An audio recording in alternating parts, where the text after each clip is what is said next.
नमस्कार दोस्तों, मेरा नाम समाज मित्र रविचंद्र जगन्नाथराव खर्डेकर। मित्रों, अभी आपको सभी को मालूम है कि भारतवर्ष में कुंभ का मेला चालू है। भारतवर्ष के उत्तर प्रदेश में श्री प्रयागराज में यह कुंभ मेला चालू है। ऐसा कहता है कि अभी जो योग आया है 2025 में, ये 144 साल के बाद योग आया है। दरअसल 112 साल के बाद कुंभ का मेला आता है। कभी नासिक, कभी उज्जैन, तो कभी प्रयागराज, ऐसा ये मेला चलता है। लेकिन अभी जो आया है प्रयागराज 144 साल का बाद अच्छा योग आया हुआ है। मौनी अमावस्या को शाही स्नान हुआ है, 4 स्नान हुए। अभी 14 जनवरी से जो 13 जनवरी से जो कुंभ मेला भारत में इलाहाबाद में चालू हुआ है, वो 28 फरवरी तक चलेगा। मित्रों, कुंभ मेला बोले तो क्या कि कुंभ ये प्रयागराज या नासिक या इसी जगह पे क्यों किया जाता है? कुंभ का मतलब क्या, और वहाँ पे नहाने से क्या गति आदमी को या मानवीय सृष्टि को मिलती है?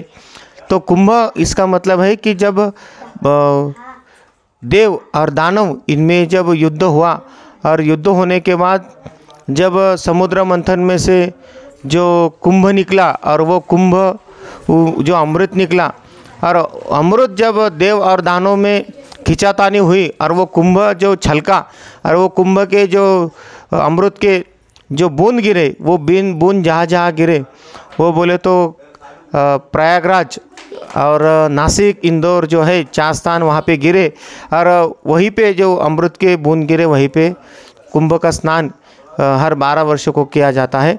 ऐसा इसका कुंभ का मतलब है, इसीलिए कुंभ का स्नान वहाँ किया जाता है। वहाँ पे गोदावरी नदी, महाराष्ट्र में अगर नासिक में अगर बोले तो गोदावरी नदी है, और प्रयागराज में यमुना और गंगा का मिलाप है। ऐसी ये पावन भूमि भारत की है। मित्रों, अभी जो मैं आपको वीडियो बताना चाहता हूँ वो 1954 का है। 1954 में जब उत्तर प्रदेश के मुख्यमंत्री थे पंडित गोविंद पंत जी, और भारत के माननीय पंतप्रधान थे तत्कालीन पंतप्रधान श्री पंडित जवाहरलाल नेहरू, और भारत के तत्कालीन राष्ट्रपति थे महामहिम श्री राजेंद्र प्रसाद जी। तो श्री पंडित गोविंद वल्लभ पंत, इन्होंने जब इस प्रयागराज में जो मायना किया कि स्थिति कैसी है, वो वीडियो आज अपने को 70 साल के बाद मिला है। और वो मैं आपको बताने की कोशिश कर रहा हूँ कि 70 साल पहले जो उत्तर प्रदेश में कुंभ का मेला हुआ, तो उसकी स्थिति कैसी थी, किस तरह तत्कालीन वहाँ के मुख्यमंत्री माननीय श्री गोविंद वल्लभ पंत, इन्होंने कैसी तैयारी की, और पंडित जवाहरलाल नेहरू भारत के उस वक्त के पंतप्रधान, उन्होंने भी वहाँ भेंट दी, वहाँ उन्होंने भी वहाँ स्थिति का मायना किया। और भारत के राष्ट्रपति महामहिम राजेंद्र बाबू प्रसाद, इन्होंने भी वहाँ गंगा स्नान किया। तो देखिए मित्रों, 1954 का कुंभ स्नान। मार्ग निर्देशन, उनकी सुरक्षा और घायलों का प्राथमिक उपचार किया। पुलिस यात्रियों के संचालन का कार्य करती रही। आने जाने के लिए अलग रास्ते रखे गए। भीड़ को काबू में रखने के लिए चलते फिरते वायरलेस सेटों का इस्तेमाल किया गया।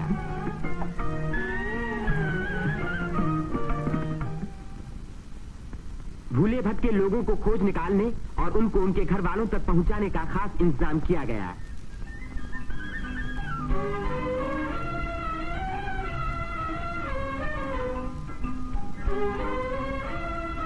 मेले में लाउड स्पीकरों का एक जाल बिछा दिया गया, जिससे भटके हुए लोगों का नाम पुकार कर उनको एक स्थान पर इकट्ठा किया गया।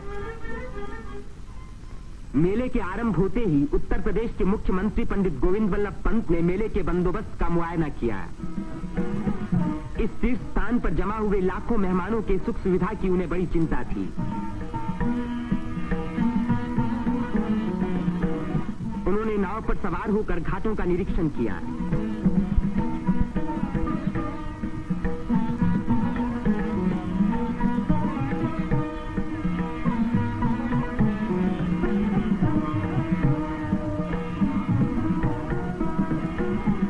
उन्होंने पीपे के पुलों को भी देखा। ये अखाड़ा जो ऐसे ही एक पुल को पार कर रहा है, पुल की मजबूती का सबूत है।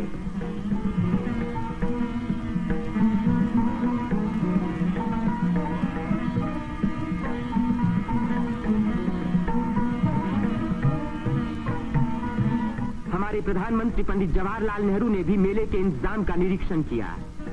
वे सड़कों पर घूमे और पुलों पर भी गए।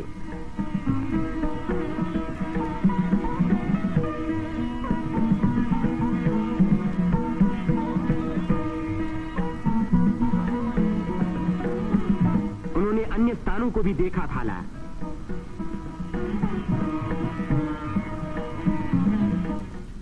भारत के अन्य लाखों व्यक्तियों की भांति हमारे राष्ट्रपति श्री राजेंद्र प्रसाद ने भी त्रिवेणी में स्नान किया। इस दिन अपार जनसमूह यहाँ इकट्ठा था।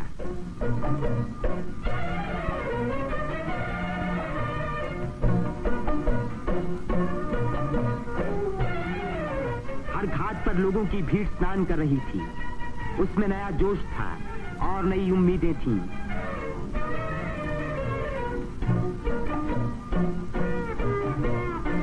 ये दृश्य जाहिर कर रहा था कि इस भीड़ की महान रचनात्मक शक्ति के कारण देश का भविष्य उज्जवल है। उसकी इसी शक्ति के कारण हमारी उन्नति के बड़े से बड़े कार्य अवश्य सफल होंगे। जिस स्थान पर मनुष्य और देवताओं ने यज्ञ किए और भविष्य का संकल्प किया, उसी स्थान पर इन नर नारियों ने आज भारत को फिर से बलवान और सुखी बनाने की प्रतिज्ञा की और भारत की स्वतंत्रता को अमर रखने के लिए अपने शरीर में एक नए प्राण को जन्म दिया।